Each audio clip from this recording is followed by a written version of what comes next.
আসসালামু আলাইকুম ভিউয়ার্স, কেমন আছেন? আশা করি সকলে ভালো আছেন। অনেকেই জানতে চেয়েছেন কিভাবে অনলাইনে পরীক্ষা দিতে হয় অথবা মেক এমসিকিউর মাধ্যমে কিভাবে পরীক্ষা দিতে হয়। আজকে আপনাদের দেখাবো মেক এমসিকিউর মাধ্যমে কিভাবে পরীক্ষা দিতে হয়। যারা জানেন না, আজকের ভিডিওটি শুধু তাদের জন্য। প্রথমে আপনারা এই লিঙ্কটিতে ক্লিক করবেন। ক্লিক করার পর এরকম একটি পেজ আসবে। এই পেজে একটি নেক্সট বাটন পাবেন। যারা প্রথমে দেখতে পাবেন না, একটু স্ক্রল করলে দেখবেন মাঝামাঝি অথবা নিচের দিকে আসে। নেক্সট বাটনে ক্লিক করার পর পরের পেজটি পাবেন। এখানে এক্সামের সকল তথ্য দেখতে পারবেন।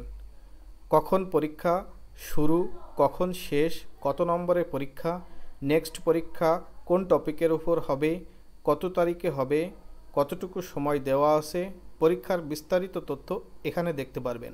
তারপর এই পেজটির স্টার্ট এক্সাম যে বাটনটি দেখতে পাচ্ছেন, এই বাটনটিতে ক্লিক করবেন। এই বাটনটিতে ক্লিক করার পর এরকম একটি পেজ পাবেন যেখানে নাম ও ফোন নাম্বার চাওয়া হবে। এখানে নাম ও ফোন নাম্বার দিয়ে send info and go next এই বাটনটিতে ক্লিক করবেন। এই বাটনে ক্লিক করার সাথে সাথে আপনাদের পরীক্ষার মূল প্রশ্নের পেজটিতে নিয়ে যাবে। পেজের উপরে খেয়াল করলে দেখতে পারবেন কতগুলো প্রশ্নের উত্তর আপনি দিচ্ছেন এবং মোট কত নম্বরের পরীক্ষা তা দেওয়া আছে এবং পরীক্ষার জন্য কতটুকু সময় পাবেন তা দেওয়া আছে।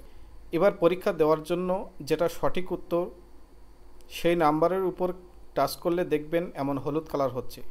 এভাবে পরীক্ষা শেষ করার পর শেষে দেখবেন সাবমিট বাটন আছে।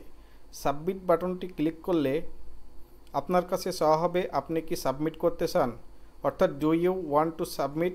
এখানে ইয়েস বাটনটি ক্লিক করলে আপনার পরীক্ষাটি সম্পূর্ণ হবে এবং সাথে সাথে আপনি দেখতে পারবেন আপনি পরীক্ষায় কত নম্বর পেয়েছেন, কতটি ভুল করেছেন। এবং ভিউ অ্যান্সারে ক্লিক করলে আপনি দেখতে পারবেন কোন উত্তরগুলো ভুল করেছেন এবং সেগুলো সঠিক উত্তর কী। এভাবেই মেক এমসিকিউর মাধ্যমে আপনি পরীক্ষা সম্পন্ন করতে পারবেন। ধন্যবাদ। আসসালামু আলাইকুম।